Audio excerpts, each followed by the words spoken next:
Salut à tous les amis, on espère que vous allez bien. Nous ça va très bien. On se retrouve pour une toute nouvelle vidéo. Pour ceux qui ne nous connaissent pas, moi je m'appelle Naël. Et moi c'est Iliane. Aujourd'hui nous allons parler de l'importance de l'eau dans notre vie. C'est pour ça que nous avons choisi ce magnifique cadre avec cette belle cascade d'eau spécialement pour vous. Are you ready?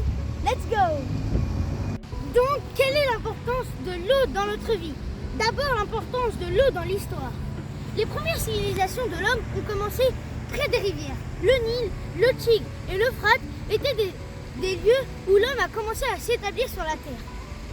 Dans toutes les parties du monde, les fleuves principaux ont joué un rôle essentiel dans l'évolution de l'homme. L'eau est le principal constituant des êtres vivants et l'élément indispensable à toute forme de vie. Sans eau, aucun organisme, qu'il soit végétal ou animal, simple ou complexe, petit ou gros, ne peut vivre. L'eau joue un rôle essentiel dans notre organisme, et ce d'autant plus qu'un corps adulte contient environ 70% d'eau, soit 30 à 40 litres.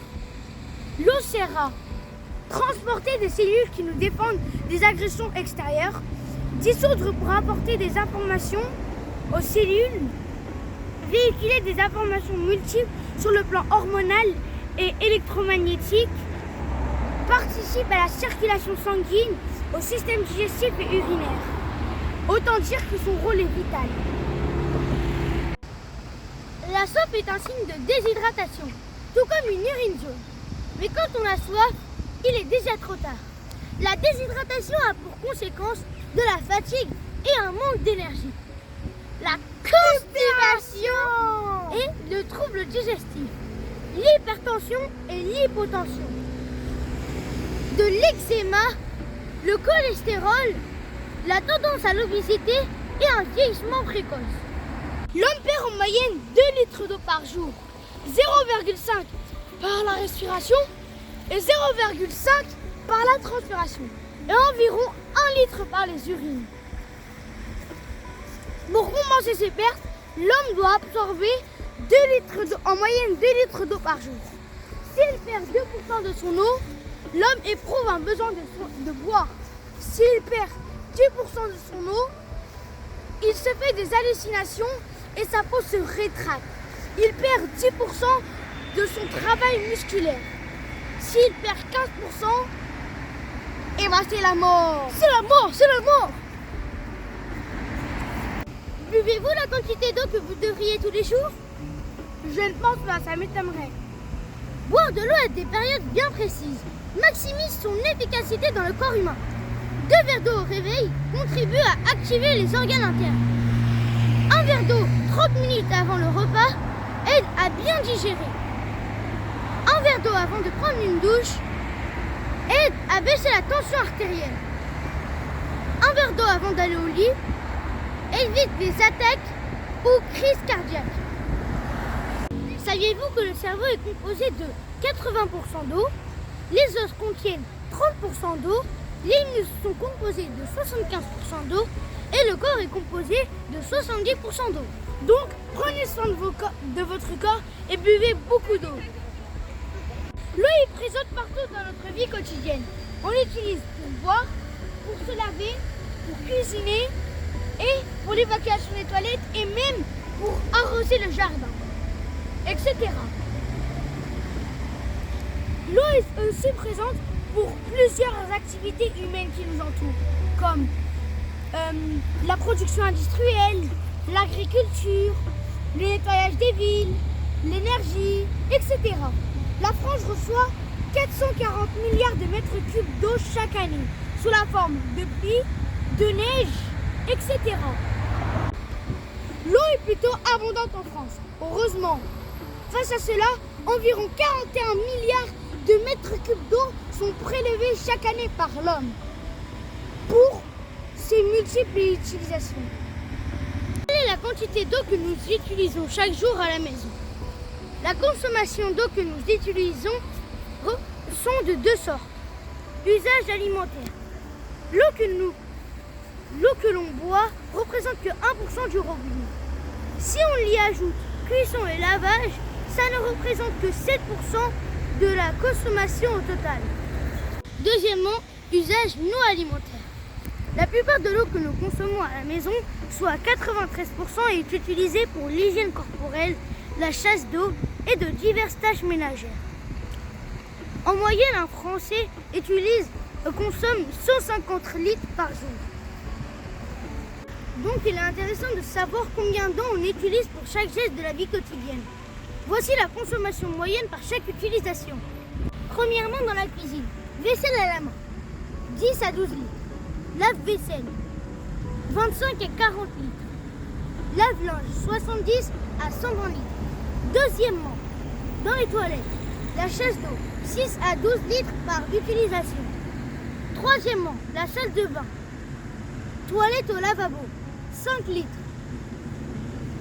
Douche de 4 à 5 minutes, 60 à 80 litres. Un bain, 150 à 200 litres. Quatrièmement, dans le jardin, lavage de voiture, 200 litres. Arrosage de jardin, 15 à 20 litres par mètre carré.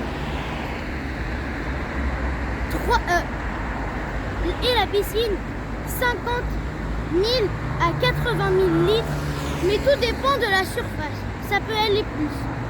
De l'eau pour l'agriculture, l'industrie et l'énergie. L'agriculture utilise 12% de l'eau prélevée en France. La culture du maïs y représente à elle seule plus de 40% des consommations.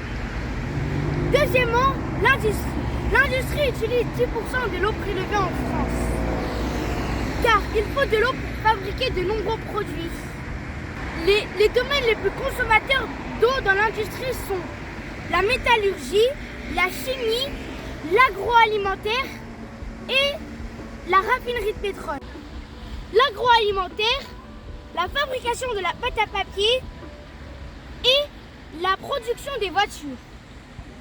Troisièmement, l'énergie. La production d'énergie demande d'importantes quantités d'eau. 45% du total à elle seule. C'est pour ça que EDF exploite des barrages réservoirs pour pouvoir faire fonctionner ses centrales nucléaires et pour fabriquer de l'énergie hydroélectrique. Indispensable à la vie, l'eau est une ressource à ne surtout pas gaspiller.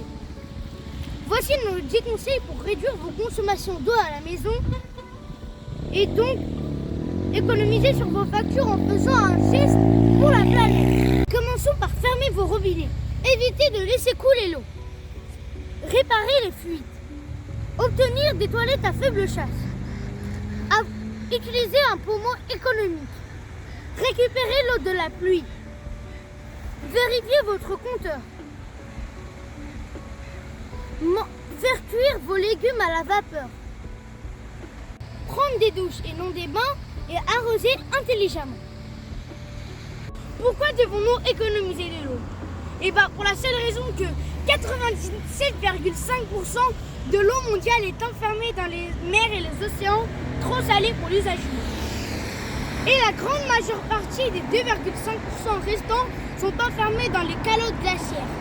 Nous, l'être humain, dépendons d'un tout petit peu d'eau douce à notre disposition. Une ressource naturelle essentielle à la vie. C'est pour ça que nous devons économiser de l'eau. Notre eau provient de lacs, de rivières et de nappes phréatiques. Saviez-vous que le chaos climatique est l'un des plus grands facteurs de la pénurie d'eau dans le monde? Il exerce une pression sur nos approvisionnements épuisés. De nombreuses personnes seront confrontées à de la pénurie d'eau d'ici 2050 si nous n'agissons pas vite. Donc qu'est-ce qu'on doit faire à votre avis? On doit agir et vite pour conserver notre belle planète pour nous et pour nos prochaines générations. J'espère que cette vidéo vous sera utile et qu'on a été à la hauteur de vos attentes. Si cette vidéo vous a plu, n'hésitez pas de lâcher le pouce bleu, d'activer la cloche de notification pour ne rater aucune de nos prochaines vidéos et de vous abonner. Vive Culture to Kids!